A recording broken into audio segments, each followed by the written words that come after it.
The following is a transcript between Matías De Stefano, referred to as me, and his higher self, referred to as I am, originally produced on October 6, 2020, under the constellation of Libra in the mental week, examining through the heart chakra. Me. Today in the pyramid, I felt a very strange sensation. For an instant, I felt like I was having a mild heart attack. I stopped feeling my arms, my legs, my head seemed to expand, consuming all of its oxygen, making me hallucinate. My heart seemed to stop, and then I felt my body start to split in the middle of a perfect straight line, opening to the sides like a two-petaled flowers. I could perceive all of the organs in my body. I could see the muscles, the tissues, everything in half, although parts of my body remain linked by main arteries and ganglia like suspension bridges between two towers. And then a beautiful light began to descend through the center between the two parts, illuminating these veins and arteries, where each one accumulated light as if filtering it as it passed. The light turned a subtle and soft gold, not very shiny, but kind to the eyes, and it was being absorbed by the veins and arteries as the light became more intense. Upon reaching my genitals, the body rejoined from the bottom up, connecting with the light already inside of me. But now I could see all light around me, and a huge and beautiful portal opened in front of me, through which a kind of angelic being was seen. He extended his hand to me, and I did the same. We held hands, and together went to my heart. My hand rested on my chest, and his passed through it until he took my heart like a sponge that he pressed several times, making it beat again in a beautiful expansion. Then everything went back to normal. I am, and what did you feel? Me. At first, I felt desperate. I didn't know what was going on, and my body started to worry, and in my mind got carried away. Then, seeing my body break generated opposite emotions. On the one hand, a bit of disgust, aversion to seeing everything inside, and the organs moving, but cut in half with the blood circulating, everything compressed and supported by muscles, tissues, lipids, but all at the same time. I felt fascination and amazement as if I could not stop looking at it. The light brought a lot of calm. I felt peace, and I saw in the beginning in front of me an absolute clarity of being in heaven and on earth at the same time. I'm still a little dizzy, but my heart expanded. I am, and what is the emotion? Me, love. Inevitably, but at the same time, a strange feeling that accompanies it, that I didn't know how to identify, as if a great love were in turn accompanied by a feeling of aversion, what I told you, like disgust, or by a natural disgust, that is, not evil, but like a cat. I am, and what would that be like? Me. Well, people who love dogs most hardly understand what it is like, but cats have a strange ability to love you and hate you at the same time. It is an emotion that perhaps only someone with a lot of Scorpio in his astrological chart can understand very well. I have many planets in the house 8, which in astrology is the celestial house of Scorpio, but in itself the sun or the moon or the ascendant or the Mars and Venus, if they are in Scorpio, they will show a person somewhat dark, a little gloomy, very sexual, confused, spiritualic, which can sometimes be characterized as a perverse, born hater, and yet the way of stinging deadly with a stinger is precisely his way of loving, the way he tells you that he loves you. Cats are the same, and at the same time they seek to caress and protect you and kiss you and pamper you, they will not hesitate to scratch or bite you with hatred as if they think that it has been enough. That's why many people hate cats, because you never know what they're up to, or if they love you, or if they're just interested. And that's why they associate them with scorpion, with spiritualists, with devils, with witches. I am. By cataloging emotions, you humans have put love and hate at the end of a rope, as if one pushed from one end and the other to the opposite. In the middle hang all of the other emotions. Thus, there is an incessant search to reach love, denying hate as its opposite. If love is harmony, creation, peace, freedom, then hate will be chaos, destruction, war, and slavery. This from a world that sees things linear and short term. Me. How would they be non-linear and long term? I am. An eternal sphere. The closer you look at the fabric, what you will be able to perceive is a straight line that comes from one end and goes to the other. The further you go, you will begin to see how the extremes curve toward the horizon, bending by gravitational force until they intersect at the opposite end of a sphere, that the furthest opposite being the same origin of both visions. Me, like the nerve connection of two eyes which inside the head are not aligned, that is, the right eye with the right hemisphere and the left eye with the left hemisphere, but instead they cross each other, creating a circuit of cross or infinity, like an 8, in which the right eye goes to the left side of the brain and the left eye connects to the right side of the brain. I am. Nothing is what it seems. Everything that we consider opposite is not separate but interconnected. The body is a sign of the balance. The equilibrium of things can only be produced by the interweaving of opposites, becoming complementary.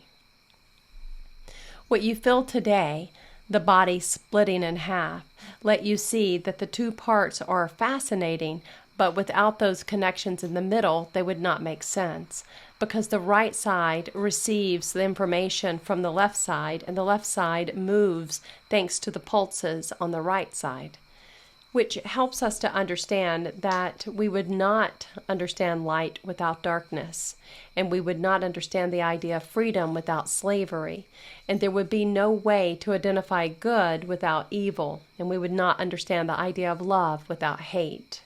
Me. So everything is a part of the same system, but it's kind of weird to think that the conflict and war and the dark should be taken as a necessary evil. I am. No need. It is reactionary. The universe does not need anything. It is simple. It has everything. But when they separate, the parts individualize, evolve, considering that they are separated from each other, and seek to obtain the greatest amount of energy possible to store it, to save it, and thus survive as long as possible while maintaining the same form. Holding on to finite forms, clinging to the finite is what generates needs.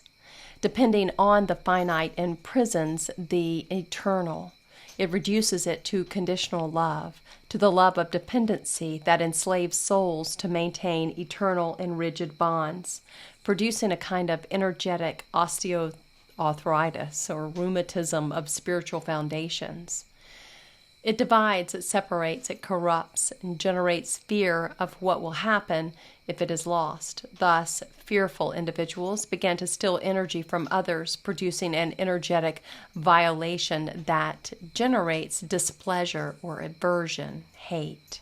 Remember, love is not an emotion within a rope. Love is the concept with which the entire rope is known, all the rope that surrounds the entire sphere. Because love means eternity without death, something that lives forever, that vibrates endlessly. Hatred, then, will be that which ceases to vibrate, which ceases to resonate, which breaks continuity. Hate comes from the Indo-European word ahead, used to show dislike for something. Today's culture turned hate into something opposite to love, which originally the word referred to things like, I don't like this bread.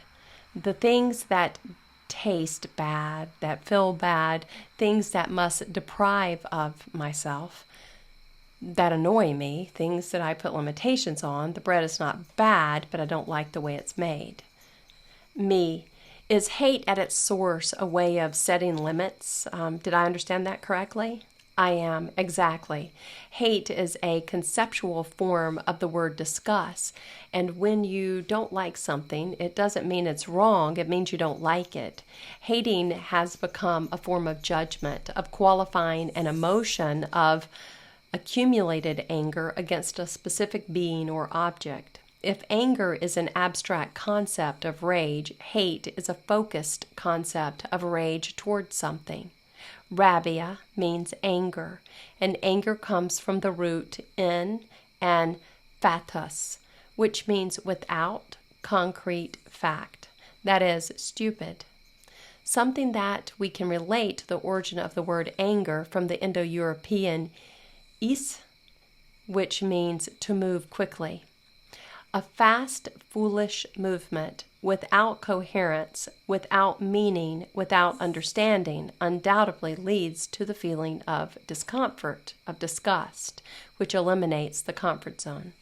So, I hate it is the emotion that reminds us that we cannot be at peace with our inner world, that there is no balance, and that the equilibrium in the eternal flow of energy. Hate is an indicator that we have lost an eternal flow and the current has begun to intermittent. Hate, is not the opposite of love. It is what tells us that love is having trouble flowing. I am. 2 days ago you started with a fever problem. Why? Because a friend came to visit since he was on a tourist pass, and as much as my being was happy to have visits that made me feel like I lived something different from my routine, the constant flow of my daily energy dissipated, and everything with that circulation in the axis began to be intermittent. The energy I was holding, it could not be controlled and expressed itself in heat and fever. I am. And what emotions did it generate in you? I felt joy, laughter, love, fun, company, and at the same time I felt irresponsibility, guilt, hatred for not having taken into account that this could happen to me. I am, and as you can see, the pain, the fever, the illness were not there to make you suffer. They were there to make you return to your center, which you had lost for an instant. Hate is the natural reaction of the soul's immune system, which tries to defend itself by fighting against invading viruses and bacteria that can damage the integrity of flow of love that is your eternal heartbeat and internal circulation. I understand. And what to do when hate gets out of control, that is, when the immune system ceases to be useful and consumes the system, as in an immunodeficiency disease, such as the famous AIDS, the acquired immunodeficiency syndrome. Hate has reached the extreme of becoming a fight, war, attacking on their own cells, destroying their own world, trying to defend it according to its own interest and beliefs of what love means. It ends up corrupting with their own environment, destroying themselves. A system sick from fighting, the last thing it needs is a counterattack. You need love. You need to understand again that things are flowing. You need to feel that there is love and that the cycle is eternal and transforming, that there is room for everything. You need unconditional love, without limits, without judgment. One of the most difficult loves, because it is easier to love the similar than the opposite. It is easier to love the hate, to defend oneself, than to open oneself to die as a martyr. That is why the ancient religions befitted their martyrs, those who did not oppose the judgment of their oppressors and decided to forgive them. That attitude was the one that added more followers to Christianity, just as in the 70s so many people added to the hippie movement, because the courage of a single person placing a flower on a gun or sitting in front of a tank or praying before the whips awakened more strength and power and love than an army of 1,000 people with weapons of hate. In the same way that the caresses of a mother and the loving smile of those who appreciate us heal more bodies than any medicine.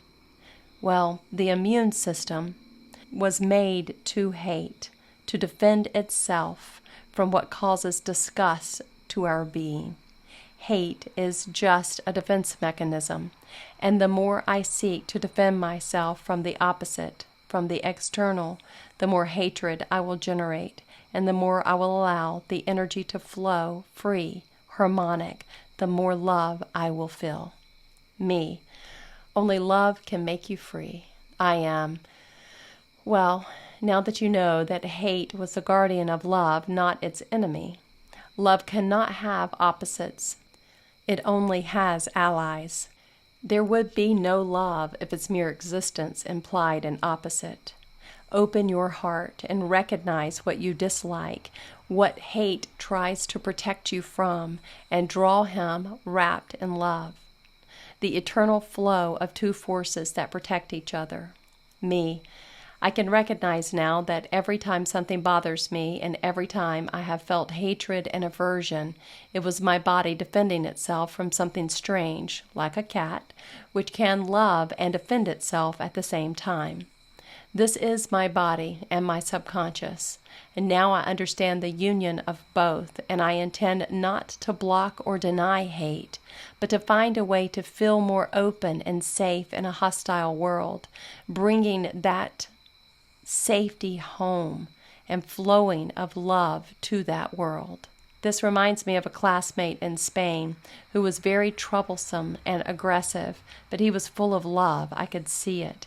I saw that he hurt others, and it was because he did not know where to put that energy.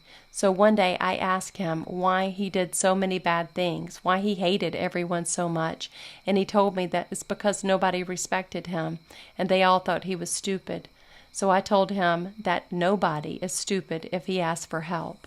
And I remember that I helped him with his homework, and when there were doubts, he made me ask the boys that he used to bother before. From that day on, he began to take care of us instead of attacking us. He defended us and fought the injustices of school, defending his classmates. He just needed a target to put his energy into. I am. And that's how hate gets a purpose. And it would not need attention again. And the world will be healed. The world will be love.